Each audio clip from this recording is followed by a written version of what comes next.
Assalamualaikum warahmatullahi wabarakatuh.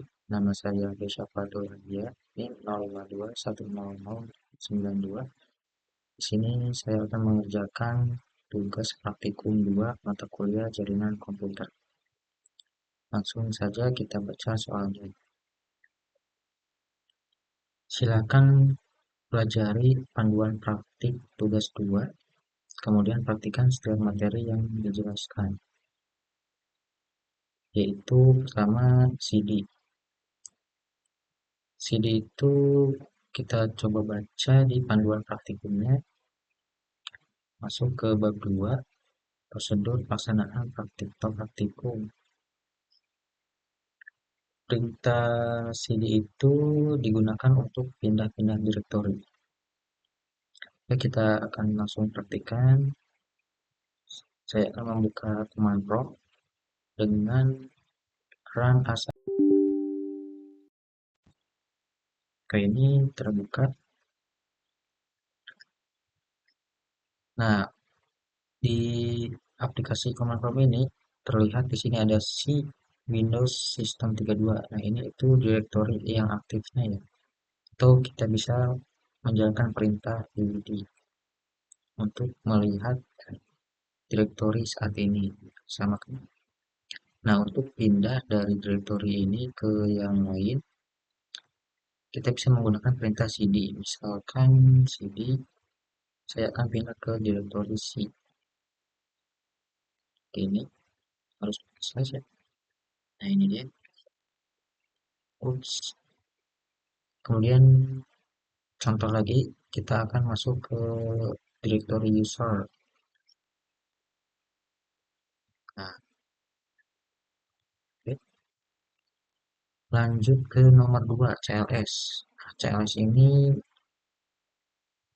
berguna atau uh, untuk membersihkan semua tulisan yang ada di layar komputer, untuk membersihkan teks pada jendela command prompt. Sales ini singkatan dari clear screen. Oke, kita langsung coba saja, yaitu CLS. Nah, seperti itu, dia akan membersihkan layar command prompt-nya. Nomor 3, CLS slash tanda tanya untuk menampilkan bantuan untuk perintah CLS. CLS slash ini.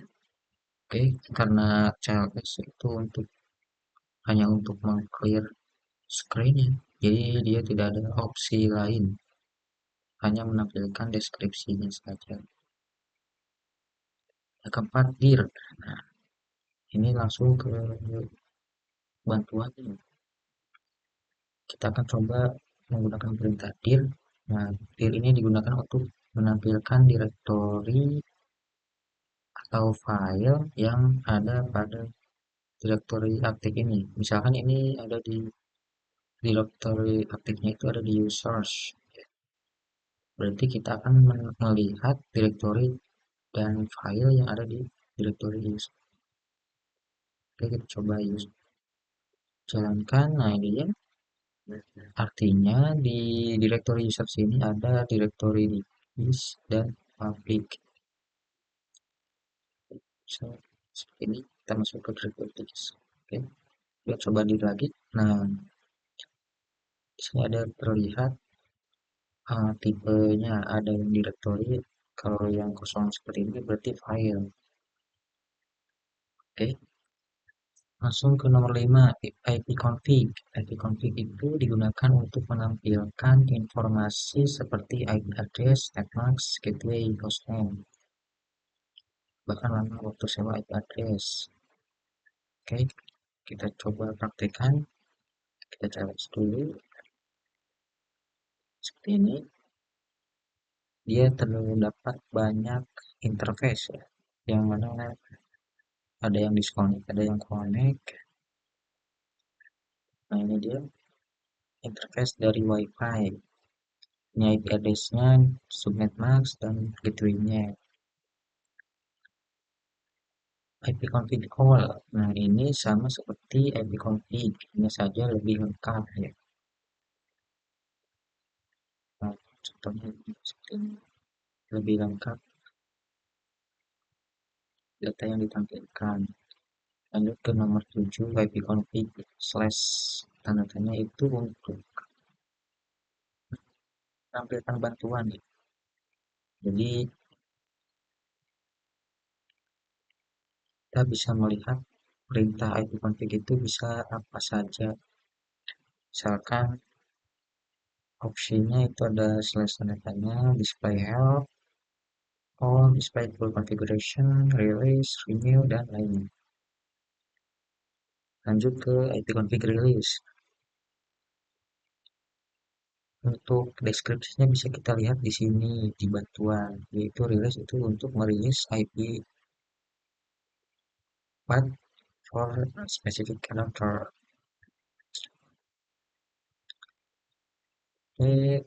Sama saja ini seperti merestart dari DHCP ini.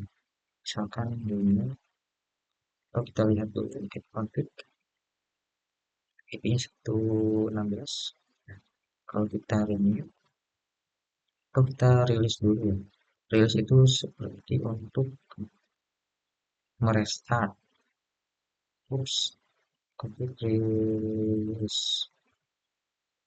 Dia akan disconnect dahulu si datanya semuanya ya. Kalau kita tidak mau mengatur ini keywordnya, interface mana saja yang akan dirilis. Berarti semuanya kita coba cek. Setelah dirilis itu ternyata sama aja. Karena yang mengatur DHCP itu dari routernya. Langsung kita coba renew. Renew ini untuk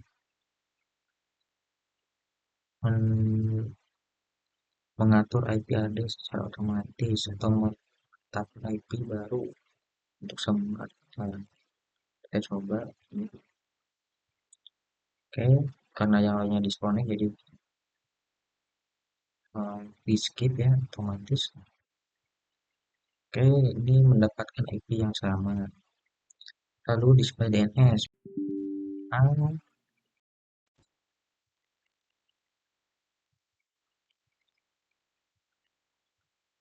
DNS server yang digunakan. Ini ada banyak sekali ya, yang tercatat di komputer ini. Lanjut, Trust DNS.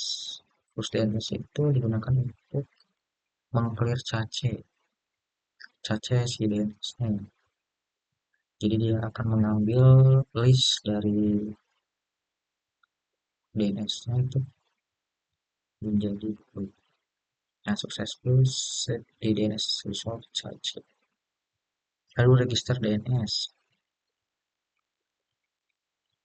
Kalau kita lihat di panduannya itu untuk mendaftarkan komputer pada DNS server terdekat. Kita coba.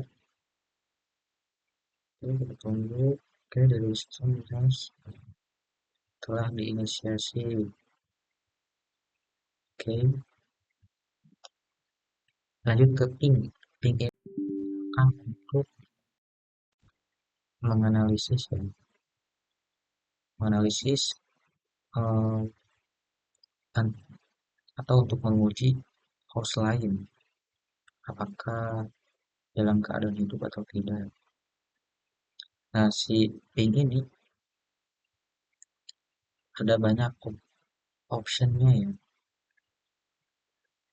Misalkan tentu saja ada slash tandanya untuk menampilkan bantuan atau informasi penggunaan perintah ping.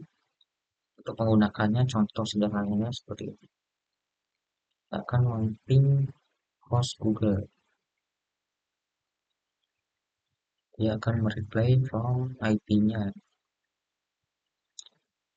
Penggunaan lainnya itu seperti kita bisa mengatur size paketnya menggunakan strip L. Oke, kita coba strip L misal 1500.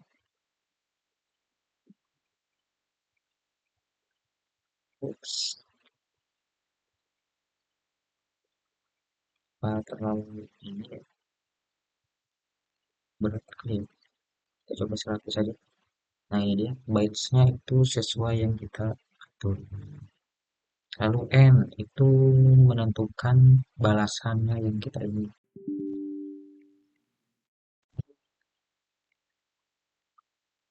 N 2, dia akan mendapatkan balasan itu hanya 2 balasan.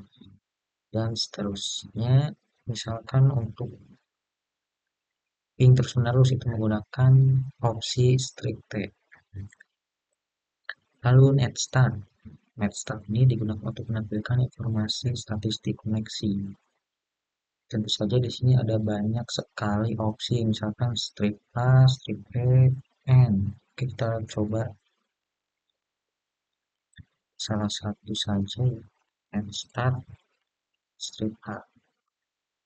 Nah ini dia menampilkan semua koneksi baik yang listening maupun tidak. Kemudian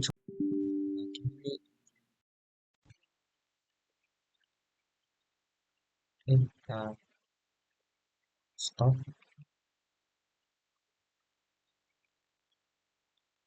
Strip N itu akan mengambilkan IP address-nya. Kalau tadi kan domainnya. Untuk mempersingkat waktu, kita lanjut ke perintah yang ke-15 yaitu trachart. Nah, trachart ini digunakan untuk menampilkan informasi rute atau router yang dilewati oleh paket untuk mencapai tujuan.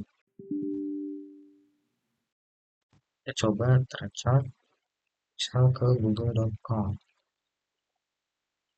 Pertama, dia akan melewati route um, yang yang pasti route dari komputernya, lanjut ke route gateway. Oke, sambil menunggu Petping. Nah ini Petping ini hampir mirip dengan Trachart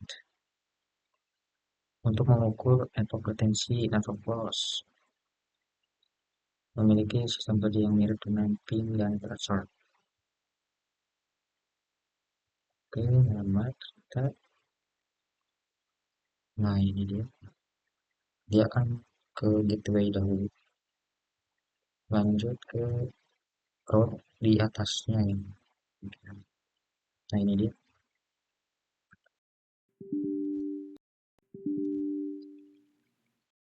Coba pet ini. Ini